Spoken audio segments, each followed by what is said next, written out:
अस्सलाम वालेकुम वरहमतुल्लाहि वबरकातुहू। उम्मीद है आप लोग सब खैरियत से होंगे। मैं भी अल्हम्दुलिल्लाह अल्लाह का लाख लाख शुक्र है सन खैरियत से।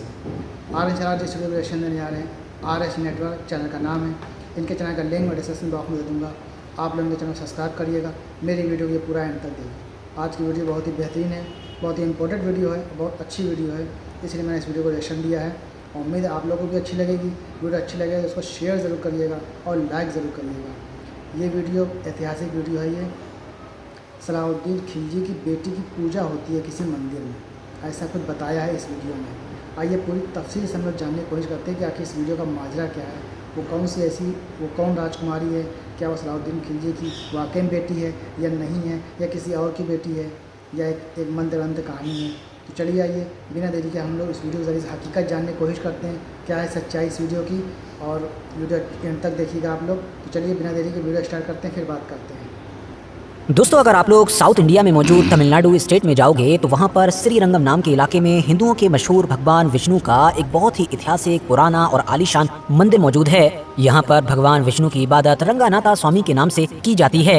रंगानाथा स्वामी का ये मंदिर पूरे ही भारत में और स्पेशली साउथ इंडिया में तो इतना ज्यादा मशहूर है कि मुझे उम्मीद है कि आप में से ज्यादातर लोगों ने ऑलरेडी इसको कहीं ना कहीं पर देखा होगा, या कम से कम इसका नाम तो जरूर सुना होगा।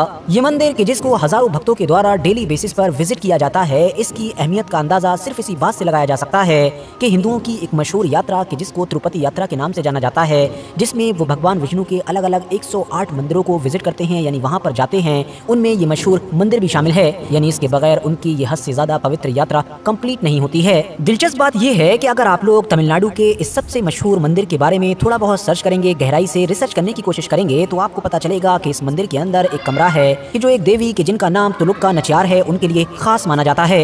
यानी उस कमरे के अंदर इन्हीं देवी की मूर्ति है और भक्त इस कमरे के अंदर इन्हीं देवी की पूजा करने के लिए आते हैं। तुलुक्का नचियार नाम की इन देवी को यहाँ पर मौजूद रंगानाथा स्वामी मतलब कि भगवान विष्णु की ही एक बीवी के तौर पर देखा जाता है, जो भक्तों की नजर में इनकी अहमियत को और भी ज्यादा बढ़ा देता है। मगर आपको जानकर असली झटका तो तब लगेगा कि अगर आप लोग तुलुक्का नचियार नाम की इन देवी के बारे में इंटरनेट पर सर्च करेंगे या बाकी जगहों पर भी थोड़ी छानबीन करने की कोशिश करेंगे, तो आपको पता चलेगा कि तुलुक्का नचियार नाम की ये देवी दरअसल एक मुस्लिम हुआ करती थी। और बात यहीं पर खत्म नहीं होती है, बल्कि उससे भी ज्यादा होश उड़ा देने वाली चीज तो ये है कि इन देवी का नाम सीधे तौर पर आज से लगभग 800-900 साल पुराने एक भारत के मशहूर मुस्लिम हुक्मरान अलाउद्दीन खिलजी के साथ जोड़ा जाता है। और ये कहा जाता है कि ये अलाउद्दीन खिलजी की बेटी हुआ करती थी। वही अलाउद्दीन खिलजी के जिसको आज के दौर में जहाँ एक तरफ कुछ लोग तो एक बहुत ही ताकतवर और काबिल हुक्मरान के तौर पर याद करते हैं कि जिसने न सिर्फ मंगोलों से भारत को बचाया, बल्कि इकोनॉमी या दूसरी चीजों में भी ऐसे ऐसे रिफॉर्म्स किए कि जिनकी मिसाल आज तक नहीं मिलती है, तो वहीं दूसरी तरफ एक ग्रुप अलाउद्दीन खिलजी को तो इतिहास के सबसे बुरे, जालिम और खतरनाक हुक्मरान के तौर पर याद करता है। अलाउद्दीन खिलजी अच्छा था या बुरा, काबिल था या बेवकूफ, ये तो अपने आप में एक अलग टॉपिक है। लेकिन आज तो मुद्दे की बात यह है कि एक मुस्लिम फैमिली में पैदा होने वाली औरत हिंदुओं के इस मशहूर मंदिर तक कैसे पहुंची। आखिर वो लड़की कि जिसको अलाउद्दीन खिलजी की बेटी कहा जाता है, वो साउथ इंडिया में मौजूद इस मंदिर की इतनी बड़ी देवी कैसे बन गई। तो चलिए अब अपने इन सारे सवालों के जवाब जानने की भी कोशिश करते हैं।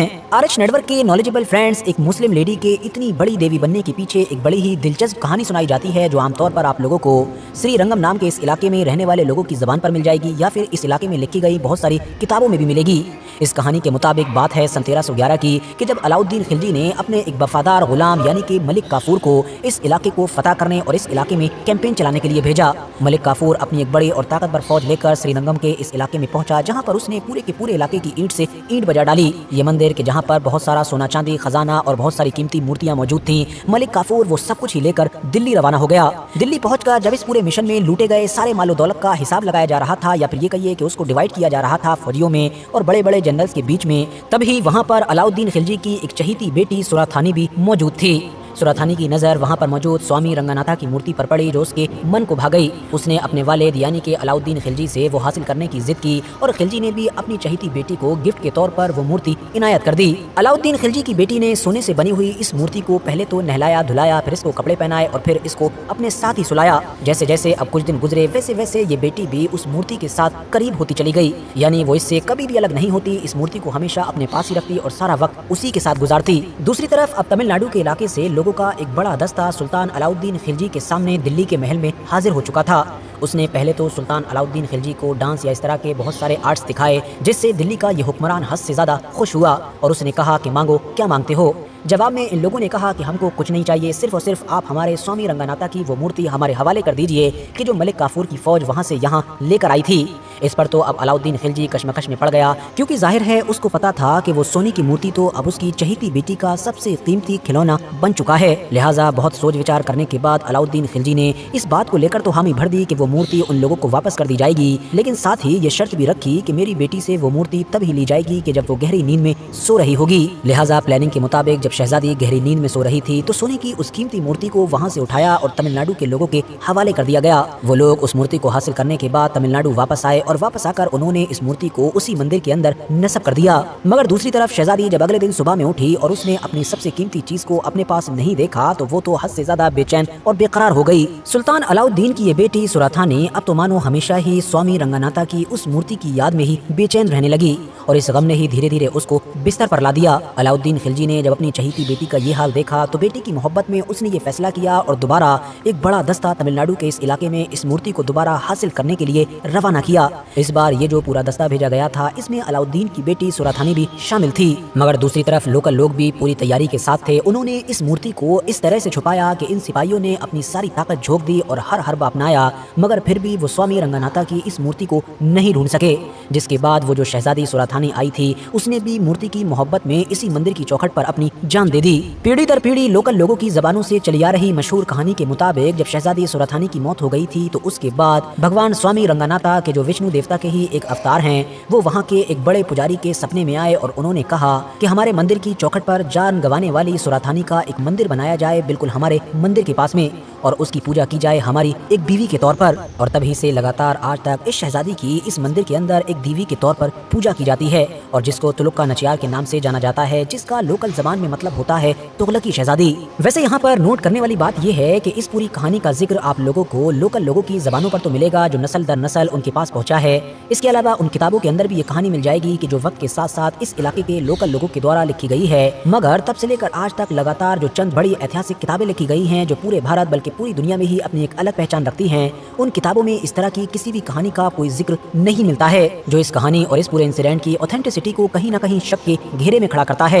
इसके अलावा एक नोट करने वाली चीज ये भी है कि ये जो कहानी लोकल इलाके में भी चलती है इसमें भी कहीं ना कहीं कुछ अलग अलग चीजें देखने को मिलती हैं। मिसाल के तौर पर कुछ लोग ये भी दावा करते हैं कि दरअसल ये जो शहजादी थी ये अलाउद्दीन खिलजी की बेटी नहीं थी बल्कि उसका जो सेनापति था यानी कि मलिक काफूर उसकी बेटी थी, जबकि कुछ कहते हैं कि उसकी भी नहीं बल्कि अब्दुल्ला हुसैन कासानवी नाम के एक ऐसे हुक्मरान की बेटी थी कि जो अलाउद्दीन खिलजी के ही अंडर में किसी छोटे से इलाके पर राज किया करता था और उसकी फौज या फिर वो खुद मलिक काफूर के अंडर में तमिलनाडु के इस मिशन पर आया हुआ था। इसी वजह से जब दिल्ली दरबार में सारा मालो दौलत बटा तो वो मूर्ति उसके हिस्से में आई और फिर इस तरह से उसकी बेटी तक पहुंची। मतलब जो लोकल लीजेंड्स हैं उनमें ये बात तो कॉमन ही है कि ये शहजादी कोई मुस्लिम ही थी और ये पूरा मामला भी अलाउद्दीन खिलजी के दौर के आसपास ही में हुआ था। बस फर्क इस चीज में है कि शहजादी का एग्जैक्टली ताल्लुक कहाँ से था और ये किस हुक्मरान की बेटी थी।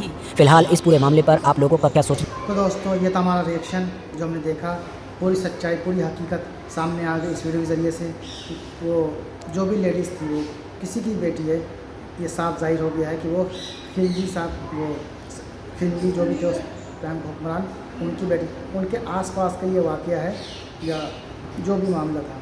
तो इस वीडियो के ज़रिए हमें सच्चाई पता चल गई है और वीडियो आप लोगों को उम्मीद अच्छी लगी होगी। वीडियो अच्छी लगी हो तो उसको शेयर ज़रूर करिएगा। मेरे चैनल पर नए हो तो सब्सक्राइब करिएगा, लाइक करिएगा, बेल आइकन ज़रूर दबाया करिए और अपने कमेंट बॉक्स में ज़रूर बताया करिए। फिर मिलेंगे इंशाल्लाह नेक्स्ट वीडियो में। तब तक के लिए अस्सलाम वालेकुम वरहमतुल्लाहि वबरकातुहू।